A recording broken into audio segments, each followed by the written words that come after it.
Now, I've got a little bit of question for you.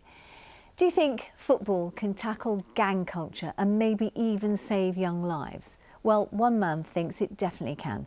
He's actually a Nottingham youth worker and he's hoping to achieve this goal by setting up matches right across the country.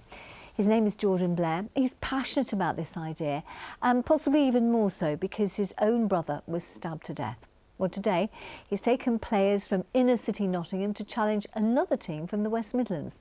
Our social affairs correspondent Jeremy Ball reports. Driving rain didn't dampen the enthusiasm as footballers from across inner city Nottingham took on a similar team from Birmingham.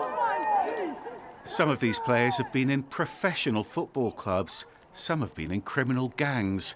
So for the organiser of today's game, it's all about choices. When people leave prisons, when they get freed from prisons, we celebrate it as a culture. And it's always been sat backwards with me. Like, why do we do that? Like, why are we not celebrating the same people that's just graduated from university with the same passion? That's the narrative we want to change. It's about the positive role models being the cool guys. And you know what? I want to make it as a footballer. I want to be on a city ground. I don't want to go to HMP Perry Road. I don't want to be in Nottingham Prison. I want to be at Notts County Ground. You know what I mean? I can get my family tickets. Jeremy, you can get a ticket. You know what I mean? And that's what it is. And these kids can make it. They can do it.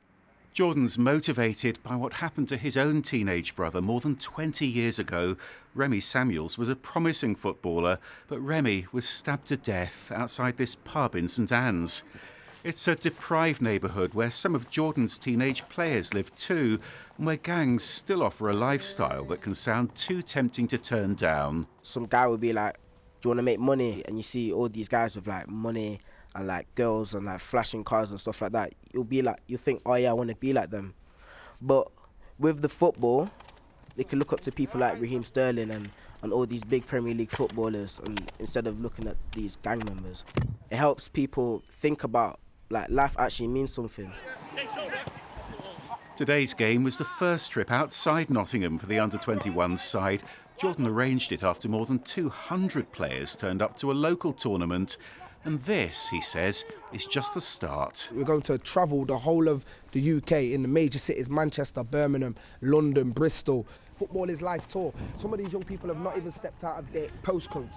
So to go all the way to Handsworth and see similar people that look like them and similar people that are going through situations like them, it's going to plant a seed and inspire. But do you really think football can keep people out of prison? 1,000%. It gives that discipline, it gives that focus for these young people. We're going to do workshops on like the gang culture, the knife crime, the epidemic, what's going on within the inner cities. Some of these young people think it's only happening to them. Like, you know what I'm saying? So to hear a similar story to someone that looks like me, it's like, wow, like I want to plant the seed in the young people so they can believe like they can do anything they want. And that hard work paid off this afternoon. Jordan's team came home to Nottingham with a 9-0 victory. A result they can all be proud of. Jeremy Ball, BBC East Midlands Today. What an amazing thing to be doing.